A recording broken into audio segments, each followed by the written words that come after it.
metong gitu ya, dia metong ya memang karena hanya untuk menebus dosa-dosa manusia. Terserah itu kalau misalkan dari eh, agama lain tidak menerima bahwasanya kematian Yesus itu bukan untuk dia, itu urusan dia. Tapi yang sebenarnya adalah kematian Tuhan Yesus itu untuk seluruh manusia. Tidak tidak tertutup mungkin karena agama lain, agama ini, agama sana gitu, bukan Bang Juma.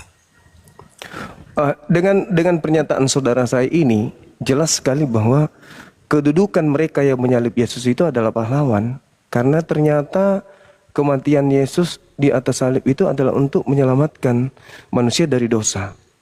Artinya orang terselamatkan dari dosa karena Yesus itu disalib. Yesus disalib itu karena ada yang mengeksekusi. Akibat dari mereka para eksekutor ini kemudian, maka miliaran manusia itu bisa dosa-dosanya ditebuskan. Maka yang pantas dinobatkan sebagai pahlawan sebenarnya bukan Yesus, tetapi mereka yang mengeksekusi Yesus. Itulah pahlawan sejati. Karena mereka lah sampai Yesus menjadi korban, dan akibatnya orang-orang Kristen mendapatkan keselamatan yang ternyata memang sudah direncanakan gitu loh Bang. Tanpa mereka yang menyalibkan Yesus, Yesus menebus dengan cara apa?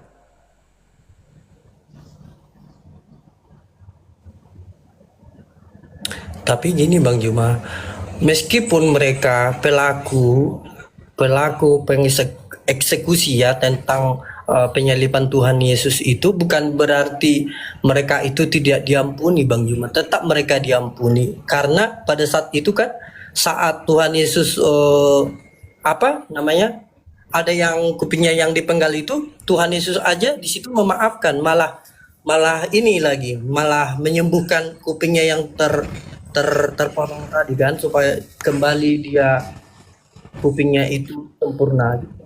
Berarti walaupun ada yang mengeksekusi dia gitu dari kaum Yahudi gitu, tapi Tuhan tetap mengampuni mereka gitu. Tapi mereka itu tidak pantas dibilang pahlawan Bang Juma. Kalau begitu dengan dia diampuni berarti ya, jauh lebih hebat kalau dia disebut pahlawan lah Bang. Karena kerjaan mereka itu loh yang kita lihat. Pekerjaan mereka ini hasilnya apa gitu loh. Sebab perlakuan mereka kemudian sehingga dunia mendapatkan keselamatan karena pekerjaan mereka. Tanpa mereka melakukan eksekusi terhadap Yesus, maka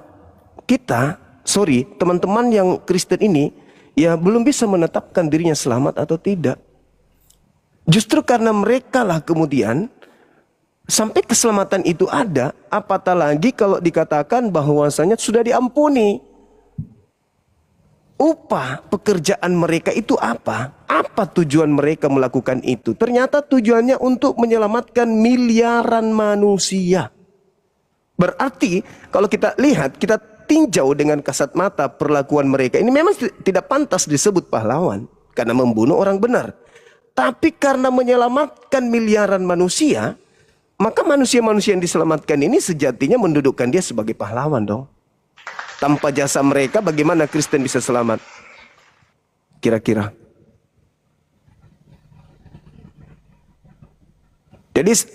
Jadi pelaku eksekusi mati ini itu seperti ini, seibarat seperti Robin Hood. Dari pandangan orang dia jahat, tapi manfaat daripada kejahatannya itu dinikmati oleh orang banyak. Itu fakta, itu real. 1 Korintus 15 nomor 17.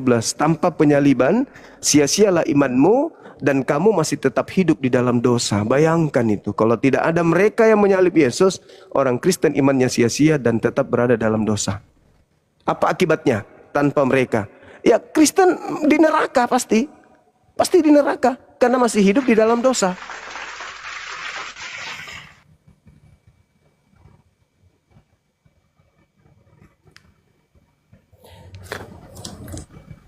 Berarti samalah halnya seperti ini Bang Juma. Indonesia datang menjajah ke Belanda datang menjajah ke Indonesia gitu kan.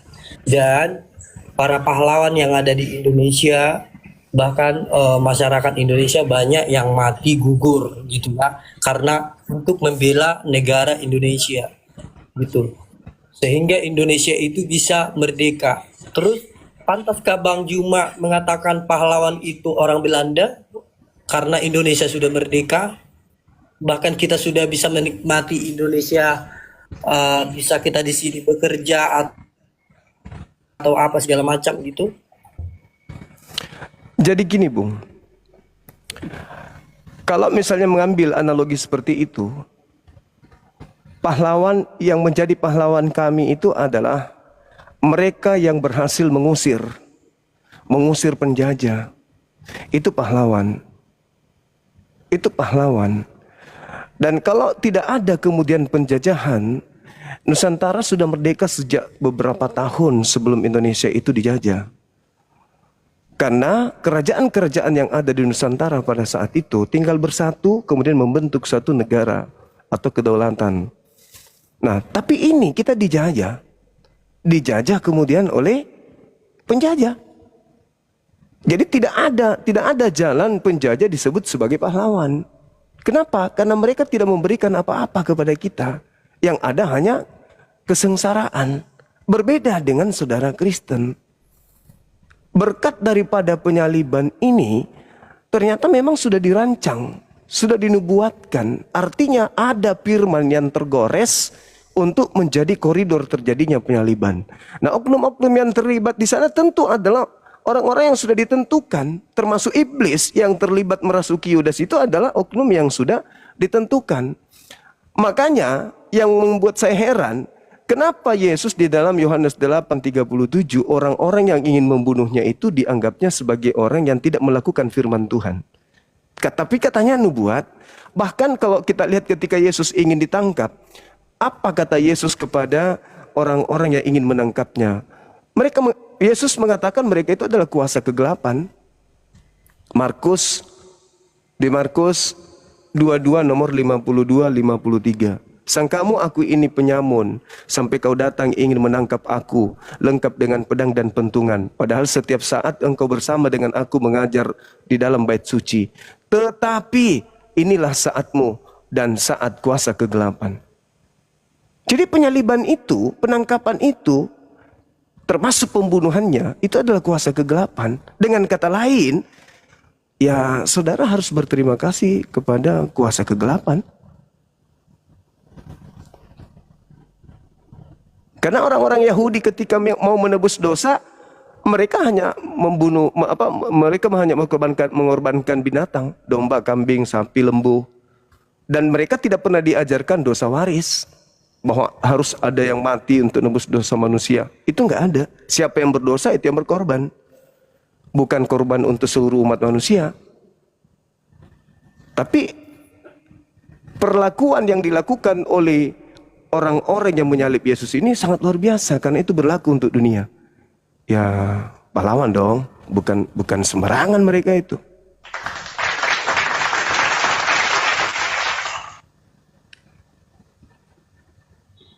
Masakan Anda menerima hadiah, tapi yang memberikan hadiah itu Anda katakan penjahat? Atau gini, Yesus tidak dibunuh, tapi Yesus bunuh diri. Tapi kalau itu yang terjadi, menyalahi konsep. Karena yang ada di Markus 9 nomor 30-31 itu, mereka menangkap dia, dan anak manusia diserahkan kepada mereka untuk dibunuh. Berarti dibunuh dia, bukan bunuh diri.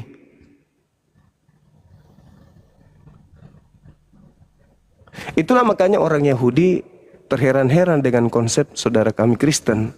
Begitu juga kami Islam. Apatah lagi kami Islam menjadi sasaran untuk kami dijadikan sebagai murid dari Tuhan yang keluar dari kubur ini. Namun sebelum kami jadi pengikutnya, ya kami harus bertanya dulu. Yang memberikan kita keselamatan ini dengan keluarnya Yesus dari kubur ini siapa? Karena dikatakan dalam surah Paulus Roma 14:9, untuk itulah Yesus mati, agar dia dibangkitkan oleh Tuhan untuk menjadi Tuhan bagi orang mati maupun bagi orang yang hidup. Berjasa kali dong yang melakukan pembunuhan. Karena katanya untuk itulah Yesus mati agar dia dibangkitkan menjadi Tuhan. Berarti manfaat pembunuhan itu adalah untuk menjadikan Yesus itu Tuhan. Tanpa pembunuhan itu Yesus tidak Tuhan. Sesuai dengan Roma 14:9. Jadi yang pantas gelar untuk para eksekutor adalah pahlawan.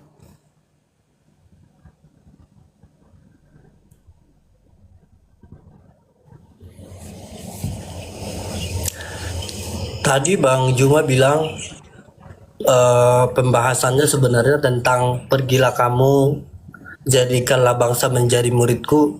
Itu tidak hanya untuk Bang Juma, itu untuk semua bangsa Bang Juma.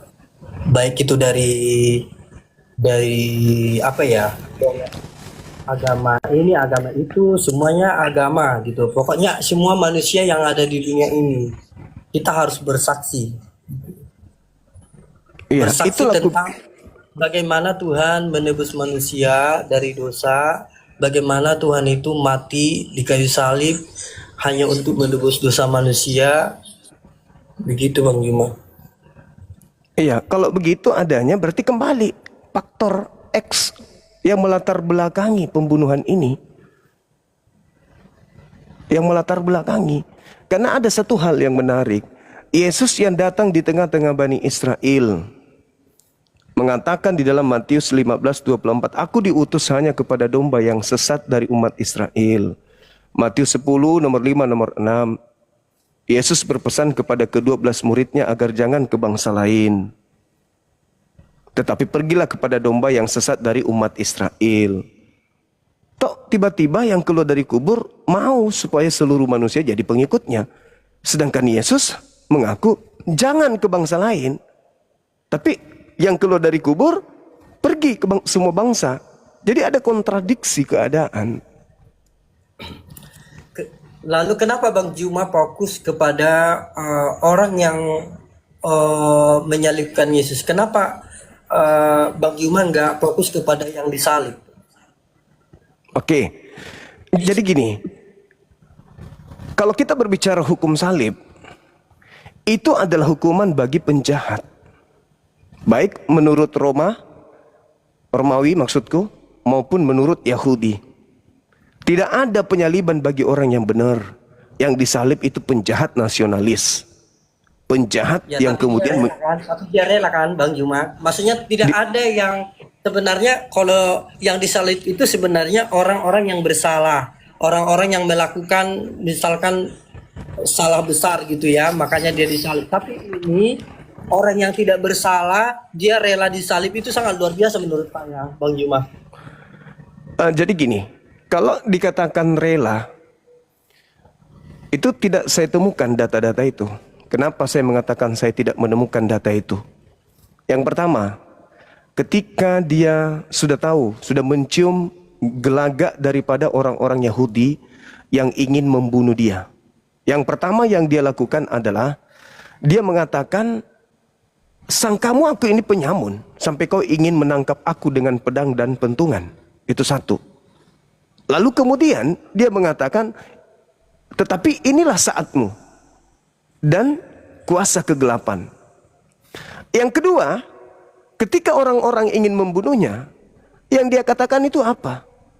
Di dalam Yohanes 8 nomor 37. Kenapa engkau ingin membunuhku?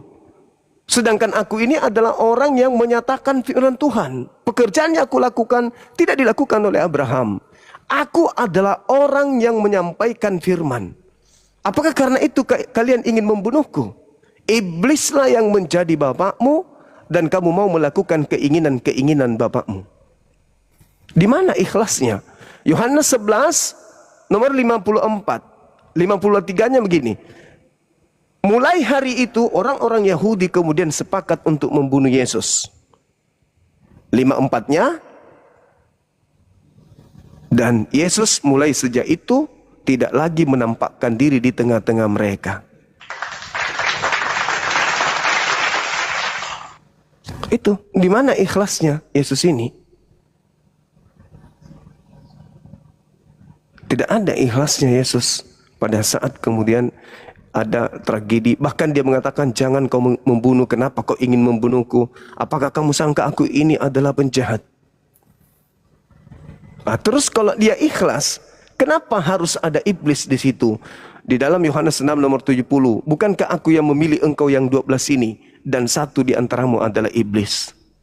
Kenapa harus dia mengatakan iblis kepada Yudas?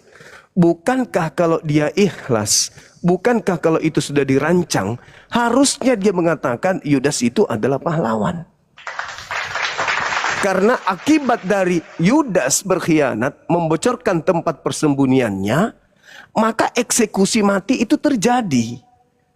Jadi Yudas tidak boleh disebut sebagai iblis. Harusnya Yudas itu disebutnya sebagai malaikat. Karena engkau yang menyampaikan kepada mereka, sampai tempat persembunyianku itu diketahui, akibatnya apa? Aku disalib, dosa-dosa kalian ditebus. Engkau adalah pahlawan. Tapi kok disebut iblis? Bukankah itu rancangan Tuhan? Bukankah itu nubuatan? Terus kenapa? Kalau nubuatan itu, kenapa orang-orang yang terlibat di sana dikatakan penjahat, dikatakan kemudian iblis? Bukankah pahlawan? Karena tidak mungkin iblis berkarya untuk menyelamatkan orang. Tidak mungkin. Harusnya pahlawan. Kecuali. Memang benar iblis yang melakukan kejahatan, penjahat yang melakukan kejahatan, dan yang dieksekusi ini bukan Yesus. Nah, itu baru betul. Karena ada satu hal, ketika Paulus bersurat ke Galatia, ke orang-orang yang ada jemaat Galatia, di dalam Galatia 3:13, Kristus telah menebus kita dari kutuk hukum Taurat dengan jalan menjadi kutuk karena kita. Yesus mati dengan jalan kutuk karena kita. Ini Paulus dapat ilmu dari mana coba kira-kira? Paulusnya dapat ilmu dari mana kalau Kristus itu mati menebus Taurat? Menembus kutuk hukum Taurat dengan jalan kutuk, ini Paulus ilmunya dari mana? Dari Elohim tidak, dari Yesus pun tidak. Kristus telah menebus kita dari kutuk hukum Taurat dengan jalan menjadi kutuk karena kita. Sebab ada tertulis, terkutuklah orang yang mati digantung di atas tiang salib. Kok kejam kali terhadap Yesus Paulus ini? Kok bisa-bisanya? Kata Tuhan nih, inilah anakku yang kukasihi, kepadanya aku berkenan. Begitu besar kasih karunia Tuhan akan dunia ini, sehingga ia menganugerahkan anaknya yang tunggal. Siapa yang percaya kepadanya tidak binasa, melainkan memperoleh hidup yang kekal. Kok dikatakan terkutuk? Kenapa bisa? Bukankah Yesus mengatakan, akulah jalan, akulah kebenaran, akulah hidup. Tidak ada yang sampai kepada Bapa tanpa melalui aku. Kok sekarang dia jadi terkutuk? Siapa yang mengutuknya? Sementara Bapa hanya mengutuk pelaku dosa. Ulangan 21 nomor 22-23. Apabila ada orang yang melakukan dosa yang sepadan dengan hukuman mati, lalu kau hukum mati dia, jangan kau biarkan mayatnya semalam-malaman. Sebab orang yang digantung terkutuk oleh Elohim, jangan biarkan dia menyentuh tanah yang diwariskan Tuhan kepadamu. Berarti Yesus ini pelaku dosa yang sepadan dengan hukuman mati, dan Yesus ini adalah orang yang dikutuk. Apa betul? Jadi pelakunya itu adalah iblis.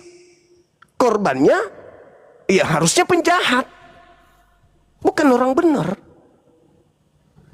Jadi kalau iblis bersekongkol ingin membunuh orang benar, pencipta langit dan bumi masa tinggal diam? Pencipta langit dan bumi harus turun tangan dong. Karena Yesus berdoa di Lukas 22. Yesus berdoa di situ, Bapa, biarlah cawan ini berlalu daripadaku, tetapi bukan atas kehendakku, tapi atas kehendakmu. Lalu maka malaikat turun dari langit, menampakkan diri kepada Yesus, memberikan kekuatan kepada Yesus, dan Yesus semakin sungguh-sungguh berdoa hingga peluhnya menetes seperti titik darah sampai ke tanah. Malaikat datang, berarti doanya dijawab oleh Allah. Untuk kemudian Yesusnya ini dilindungi, diselamatkan. Berarti yang disalib oleh mereka adalah salah satu dari penjahat ini. Kristus telah menebus kita. Yes, di situ Paulus tidak mengatakan Yesus telah menebus kita, tapi Kristus. Sedangkan Yesus berkata kepada muridnya sebelum penyaliban, waspadalah kepada penyesat yang datang kepadamu dengan memakai namaku dan berkata, akulah Kristus. Jangan kau percaya. Mereka akan menyesatkan banyak orang. Berarti ada Kristus penyesat. Nah, analisa saya, ini analisa. Iblis menyerahkan temannya sendiri yang berpura-pura menjadi Yesus, supaya nanti seakan-akan Yesus ini menjadi pahlawan. Setelah dia keluar dari kubur, banyak orang yang jatuh cinta kepadanya, banyak orang yang menyembah dia. Maka yang menyembahnya ini adalah menyembah kemudian oknum si jahat.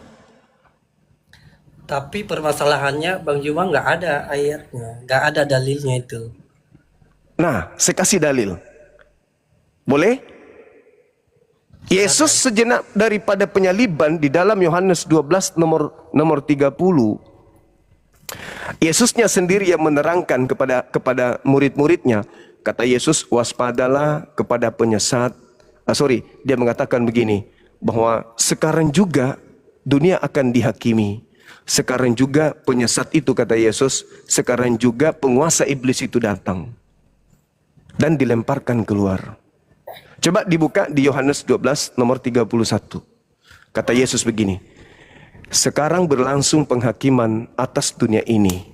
Sekarang juga penguasa dunia, yaitu iblis, dilemparkan keluar. Yesus mengatakan penguasa dunia itu adalah iblis. Itu satu. Nah, yang keluar dari kubur mengaku. Yesus mendekati mereka lalu berkata, kepada aku telah diberi kuasa, baik di surga maupun di bumi.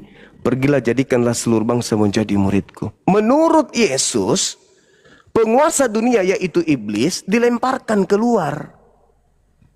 Keluar dari mana? Keluar dari perut bumi.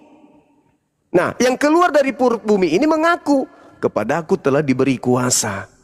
Menurut Yesus, yang diberi kuasa, yang menjadi penguasa bumi itu iblis. Yesus sendiri yang mengatakan ketika ingin ditangkap, dan saatnya kuasa kegelapan, kata Yesus. Yohanes 12:31. Sekarang, jadi sekarang, saat itu. Bukan saat 7 abad, 5 abad, 100 abad setelahnya. Sekarang, kata Yesus. Sekarang dunia, sekarang berlangsung penghakiman atas dunia. Sekarang juga penguasa dunia ini dilemparkan keluar. Keluar dari mana? Keluar dari alam kubur. Nah, yang keluar dari alam kubur ini mengatakan, akulah penguasa dunia. Kata Yesus, penguasa dunia adalah iblis. Yang keluar dari kubur, akulah penguasa dunia. Pergilah jadikanlah seluruh manusia menjadi pengikutku. Seterusnya apa Bang Juma? Seterusnya ada, dan baptislah mereka dalam nama Bapa, Anak dan Roh Kudus. Nah, sekarang pembaptis itu adalah Yohanes Pembaptis. Itu tugas dia. Yesus tidak pernah membaptis satu manusia pun. Dan ketika Yesus dibaptis, dia hanya dibaptis dalam nama Bapa. Tidak ada penambahan Anak, Roh Kudus, itu nggak ada embel-embel itu. Yesus tidak pernah membaptis satu manusia pun. Tidak pernah. Jadi keinginan daripada makhluk yang keluar dari kubur ini, dia memasukkan dirinya setara dengan pencipta langit dan bumi. Baptislah dia dalam nama Bapa, dalam nama Anak. Anak maksudnya dirinya, Yesus yang keluar dari kubur itu. Dan juga Roh Kudus. Roh Kudus itu entah siapa menurut makhluk ini. Sementara Yesus tidak pernah mengajarkan untuk membaptis orang. Yesus tidak pernah baptis orang. Kok tiba-tiba pembaptisan itu berpindah kepada Yesus, sedangkan yang dikatakan Yohanes Pembaptis, ya Yohanes Pembaptis, anak Zakaria. Kenapa jadi Yesus juga ikut membaptis? Malah memerintahkan orang membaptis. Sejak kapan Yesus perintahkan orang membaptis? Nanti orang yang keluar dari kubur ini, yang kemudian ajarannya kok beda dengan ajaran Yesus. Yesus ketika melakukan penginjilan dia diutus hanya kepada domba yang hilang dari umat Israel. Jangan kau pergi ke bangsa lain. Matius 10 nomor 5 nomor 6. Yesus berpesan jangan ke bangsa lain, tetapi pergilah ke domba-domba yang hilang dari umat Israel. Kok ini ada yang keluar dari kubur? Beda. Nah, coba Anda lihat implementasi Bible dalam kaidah kekristenan. Pertama, Yesus mengajarkan muridnya kemudian menyembah hanya kepada Elohim dan menjadikan dirinya sebagai utusan saja. Yang kedua, Yesus mengajarkan sabat. Yang keempat, Yesus mengajarkan sunat. Yesus mengajarkan jangan makan babi, jangan merubah Taurat. Tapi begitu yang keluar dari kubur ini, semuanya berubah. Yang tadinya dikatakan dalam kitabnya orang Yahudi bilangan 23:19, aku Tuhan bukan manusia dan bukan anak manusia. Tiba-tiba makhluk yang keluar dari kubur ini yang disebut Yesus, Tuhan, anak manusia dan juga manusia. Jadi berubah. Jangan kau tambah firmanku, jangan kau kurangi. Ulangan 4, tiba-tiba bertambah 13 buku dari Paulus. Ada Lukas, Markus, Matius, Yohanes, belum lagi kisah para rasul. Kok bertambah-tambah banyak? Yesusnya, Bung, di dalam Matius 5 nomor 19, Yesus sendiri berkata, barang siapa yang meniadakan hukum Taurat meskipun yang paling terkecil dan mengajarkan kepada orang lain, maka dia akan menempati tempat terhina di dalam kerajaan langit. Berarti tidak boleh menghilangkan sekecil apapun dari hukum Taurat itu. Tapi kok sekarang orang Kristen diajarkan di dalam Galatia 2 nomor 16, nomor 21, Galatia 5 nomor 4, kamu lepas dari Yesus kalau kamu masih mengharapkan kebenaran dari hukum Taurat. Kok berbalik? Apabila kau menyunatkan dirimu, maka Yesus Kristus tidak berguna bagimu. Kok jadi berubah?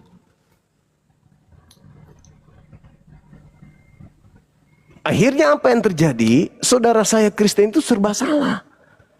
Kalau memang betul penyaliban itu dilakukan karena mau digenapi, berarti iblis yang terlibat di dalam proses ini adalah pahlawan semua, pelaku firman semua. Dibilang pahlawan, tidak masuk akal. Dibilang penjahat, juga tidak masuk akal. Dibilang penjahat, tapi kok bisa menghadiahkan keselamatan. Dibilang pahlawan, tapi kok dia membunuh. Jadi serba salah. Karena gini Bang Juma, kalau peristiwa itu tidak terjadi, maka firman atau nubuatan itu nggak bakalan terjadi Bang Juma. Kenapa nggak ambil nubuatan yang lainnya? Seperti misalnya nih, seperti ketika Yesus berkata di dalam Lukas 24 nomor 44, harus digenapi semua yang tertulis tentang aku di dalam kitab Taurat. Nah, di dalam Kisah Para Rasul 4 nomor 11 dikatakan Yesus adalah batu penjuru yang dibuang oleh tukang-tukang bangunan. Itu penekanannya jelas. Yesus adalah batu penjuru yang dibuang oleh tukang bangunan. Di dalam Mazmur ada batu penjuru yang dibuang oleh tukang-tukang bangunan yang berkata dengan mulutnya sendiri, aku tidak akan mati. Siapa tadi yang tukang bangunan, yang batu yang dibuang ini, batu penjuru? Yesus. Siapa yang mengatakan harus digenapi apa yang tertulis di kitab Mazmur? Yesus. Berarti yang berkata di dalam Mazmur 118 nomor 17, aku tidak akan mati melainkan aku hidup. Lalu yang mati ini siapa? Nah, Amsal 21:18, pengkhianat menjadi ganti orang yang jujur, orang fasik sebagai tebusan orang yang benar. Nah, Paulus mengatakan terkutuklah orang yang mati di atas tiang salib.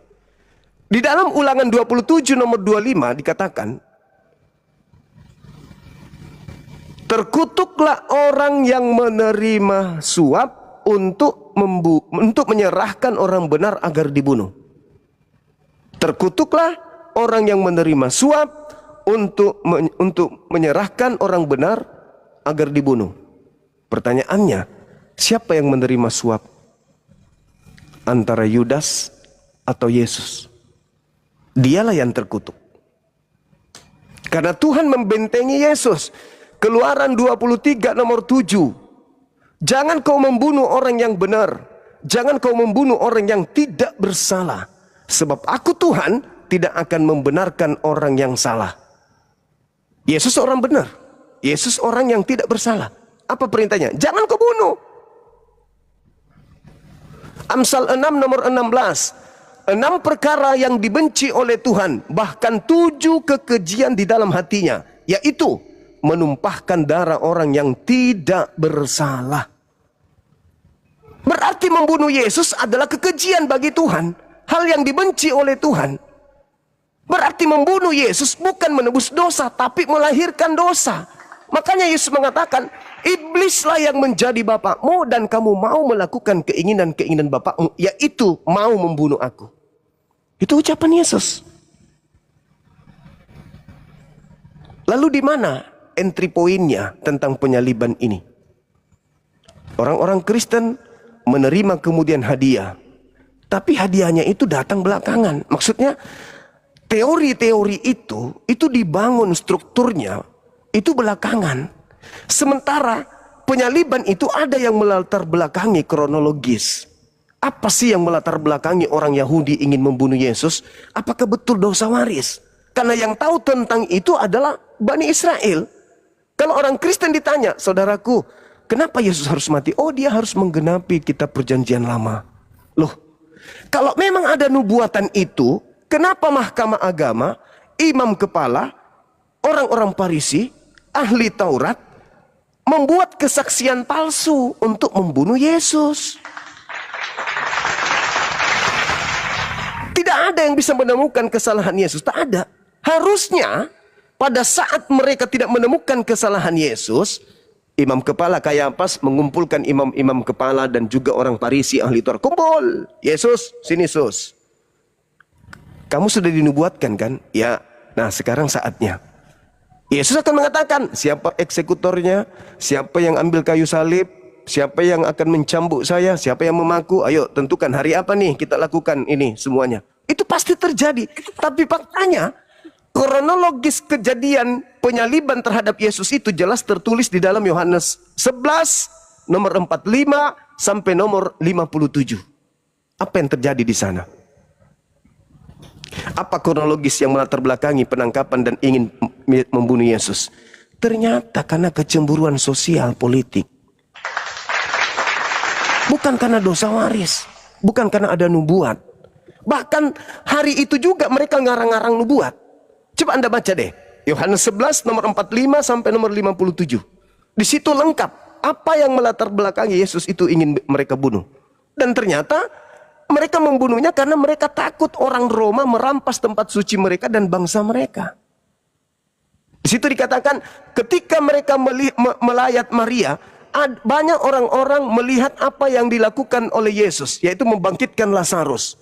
Maka orang-orang ini sebagian datang kepada orang Farisi melapor. Lapor, Yesus ini bahaya. Kenapa? Kalau kita biarkan Yesus ini begitu saja, maka dia akan mempengaruhi banyak orang untuk percaya kepada dia. Karena dia banyak kekuatan, mujizat, tanda-tanda. Nah kalau itu terjadi, maka bangsa Roma akan datang merampas tempat suci kita dan merampas bangsa kita. Maka mereka kemudian memanggil imam kepala, memanggil kemudian mahkamah agama, memanggil kemudian ahli Torah, orang Farisi. Mereka kemudian rapat kilat saat itu juga. Apa yang harus kita lakukan? Imam Kayafas sebagai imam besar tahun itu berkata, kalian tidak insaf dan kalian tidak tahu bahwa adalah lebih baik satu orang Yesus mati daripada seluruh bangsa kita binasa. Tuh, lebih baik satu orang Yesus mati daripada seluruh bangsa kita binasa. Maka tahun itu juga imam kepala Kayafas, imam besar Kayafas bernubuat. Apa isi nubuatnya? Yesus harus mati untuk bangsa kita, bangsa Israel. Nomor 53-nya, maka mulai hari itu mereka sepakat membunuh Yesus. Karena ketakutan-ketakutan inilah maka mereka di dalam Matius 26 nomor 4, mereka melakukan tipu muslihat. Nomor 5, nomor 59, imam-imam kepala dan mahkamah agama mencari kesaksian-kesaksian palsu untuk membunuh Yesus. Kenapa nggak jadikan nubuat yang Kristen bilang? Kenapa harus mencari kesaksian-kesaksian palsu untuk membunuh Yesus? Nah, sekarang permasalahannya, ketika orang-orang fasik, ketika pengkhianat-pengkhianat ini, orang tidak setia ini, bersekongkol ingin membunuh orang benar, apakah Bapak yang mengutusnya tinggal diam? Itu pertanyaan besarnya.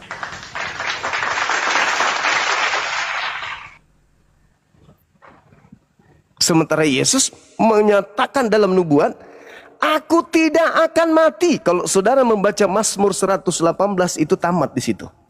Aku tidak akan mati, tetapi aku akan melakukan pembalasan terhadap mereka yang ingin mencelakai aku, yang ingin kemudian membunuh aku, tetapi aku tidak mati.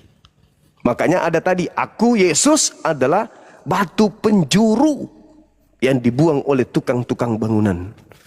Malah dia berdoa, ya Tuhan berikan kesempatan kepadaku untuk membalaskan musuh-musuhku. Dia mau membalas kemudian orang-orang yang melakukan aniaya terhadap dirinya. Bukan ikhlas. Tapi nggak ada di itu tertulis Bang Bima. Yang ada dia Bapak ampunilah mereka sebab mereka tidak tahu apa yang mereka perbuat. Itu yang ada.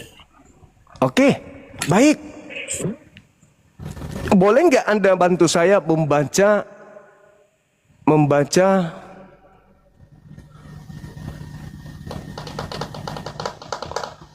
Lukas 22:69.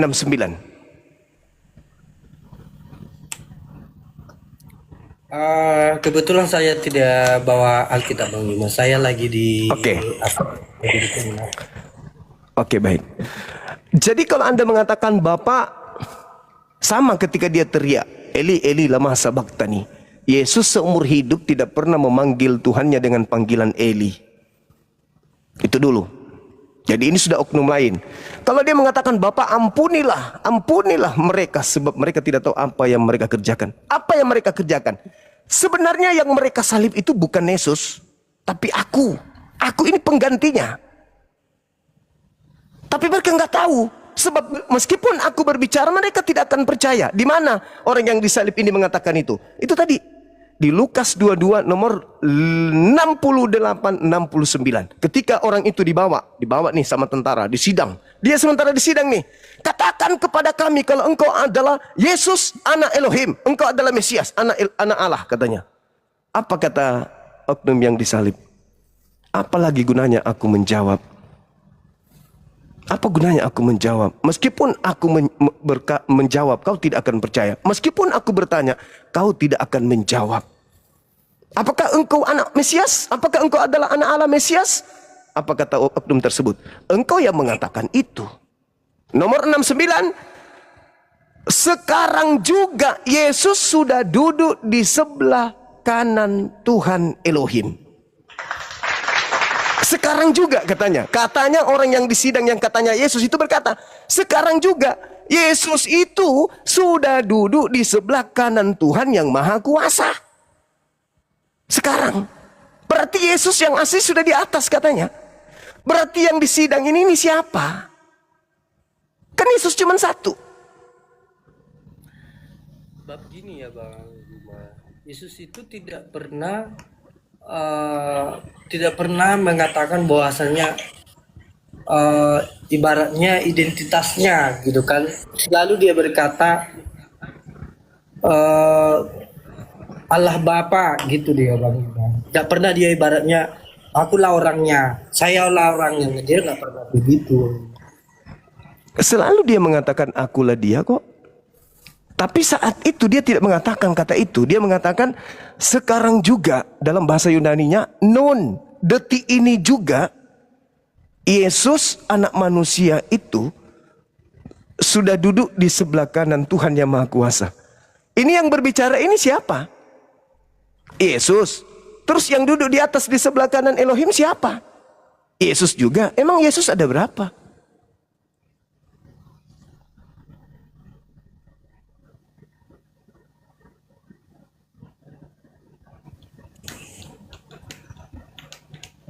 Jadi kalau menurut hemat saya nih ya, sebagai seorang muslim, yang disalib itu menurut Paulus orang yang dikutuk. Menurut kitabnya Yahudi yang disalib itu adalah orang yang melakukan dosa sepadan hukuman mati yang dikutuk oleh Elohim. Menurut kaidah hukum salib, yang disalib itu adalah orang yang dikutuk sama Elohim. Kemudian Yesus berkata di dalam Yohanes 10 nomor 17 nomor 8, tidak akan ada orang yang sanggup membunuh aku. Tidak ada orang yang sanggup mengambil nyawaku, melainkan aku sendiri yang akan menyerahkan dan aku sendiri berhak mengambilnya kembali. Itu kata Yesus. Tidak ada orang yang bisa membunuh aku. Tapi di dalam Markus 9 nomor 30-31, mereka menyerahkan anak manusia kepada manusia, lalu mereka bunuh. Dan pada hari ketiga dia akan bangkit. Dia akan bangkit. Dia tidak mengatakan aku akan bangkit. Nah, hari ketiga dia akan bangkit. Di dalam Matius 12, ketika orang-orang Farisi datang bertanya, Yesus, berikan kami tanda dong. Berikan tanda kepada kami. Matius 12 nomor 38 sampai nomor 40, Yesus berkata, angkatan jahat ini minta satu tanda, dan tidak akan diberikan satu tanda apapun selain tanda Yunus, sebab Yunus 3 hari 3 malam dalam perut ikan, demikian juga anak manusia akan berada dalam perut bumi 3 hari 3 malam. Berarti hari ketiga anak manusia itu keluar. Nah, ini tanda untuk siapa? Orang benar atau angkatan jahat? Angkatan jahat. Jadi kalau Anda percaya kebangkitan hari ketiga, menurut Yesus Anda adalah angkatan. Itu aja. Saya nggak bisa lanjutkan. Karena Yesus mengatakan, waspadalah kepada penyesat yang datang kepadamu, memakai namaku dan berkata, akulah Kristus. Dia akan menyesatkan banyak orang. Berarti banyak orang ini yang disesatkan ini adalah pengikut-pengikut Kristus yang palsu. Banyak orang menjadi pengikut Kristus yang palsu, yang adalah penyesat. Saya kalau ditanya, siapa di atas muka bumi ini banyak orang yang mengaku dirinya sebagai pengikut Kristus? Maaf, saya harus mengatakan dengan jujur, Kristen. Tapi kalau ternyata bukan Kristen, lalu mana pengikut Kristus yang palsu itu? Sedangkan di atas muka bumi ini, ya pengikut Kristus hanya Kristen aja. Kalau tidak ada, dan Kristen ini ternyata bukan pengikut Kristus palsu, berarti ucapan Yesus itu bohong. Katanya akan menyesatkan banyak orang. Nah, mana orang banyak itu? Bukan Kristen. Iya, oke. Tapi mana? Ada nggak selain Kristen? Nggak ada. Matius 7, nomor 22, nomor 23. Pada hari terakhir nanti banyak orang akan berseru kepadaku, Tuhan, Tuhan, Tuhan. Bukankah kami bernubuat pakai namamu, bermujizat pakai namamu, mengusir setan juga pakai namamu? Pada saat itulah aku Yesus berterus terang kepada mereka, enyahlah daripadaku. Aku tidak mengenal kalian, kalian semua adalah pembuat kejahatan. Siapa yang memanggil Yesus Tuhan? Siapa yang bernubuat mengusir setan, bermujizat pakai nama Yesus? Kan hanya saudara saya Januari dan teman-temannya.